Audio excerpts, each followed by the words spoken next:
Doug Steffen's Good Day program. Clark Hodges joins us now, financial advisor, strategist, runs Hodges Capital in Dallas. Happy to have you here, Mr. Hodges. Thank you for joining us to talk about the winnings. People get a lot of cash. I suppose maybe this doesn't just apply to when you win the lottery, but what do people do who come upon, whether it's through inheritance, maybe they have started a company and it has an IPO and they rake in lots of cash? What do people do with a fast jolt of big cash? Well, it comes down to your core beliefs, and I think one of the first things that a lot of people believe in doing is, giving part of it away, churches, charities, things like that. I think that's an important aspect of it. You always hear, save 10%, give 10%. And when you get a big lump sum, obviously you could do more than that because it's such a large amount.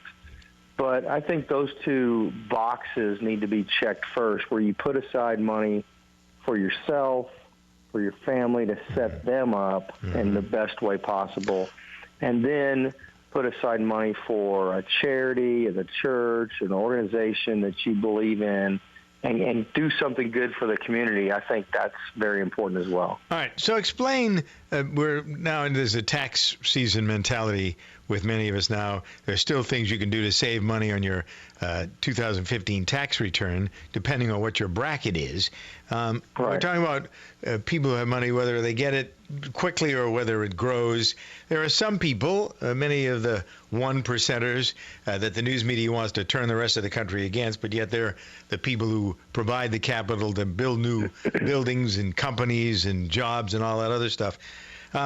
If you have X number of dollars, and I don't know, I can pick a number out of the air, it's probably not important what the number is, and have it invested wisely, isn't it true that many families that we know, names we know, who have a good amount of money, set it up so that the throw-off of what the principal is plenty of money to keep the families in cash for perpetuity? If you do it smart, you can set up, you got 40, 50 million bucks, let's say, you put it in some safe investment, and you can throw off a couple of $1 million a year from that, right? Sure. You're talking about the difference between wealth preservation and accumulation of wealth, and it depends on which category you're in. Most of us are in the accumulation of wealth phase.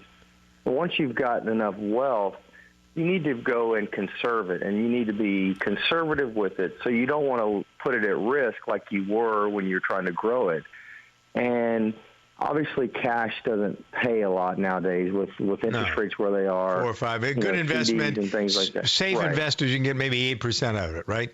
If you're smart. No, you can't even get that. You can't get 8%. No. Got to take a little risk. You're talking about taking if you're getting 8% dividend on some investment, you're taking risk. Definitely taking risk. Right. If you want to buy a bond, a 30-year bond, you're going to get less than 2% on that yield. So that's very, very low.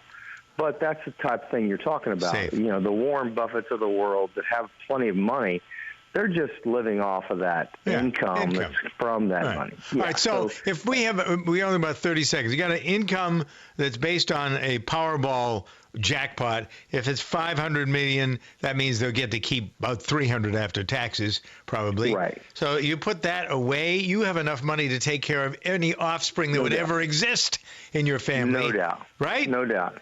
Your biggest problem becomes taxes, and your biggest problem becomes how to avoid getting taxed for your but you pay the taxes on the winnings up front, so then you're only going to be paying taxes on money that you make from the investments after the fact. But when that person, let's say that person that wins it is in their latter years, their biggest problem becomes how do I avoid passing this money on to my children and them avoiding the taxes. Right.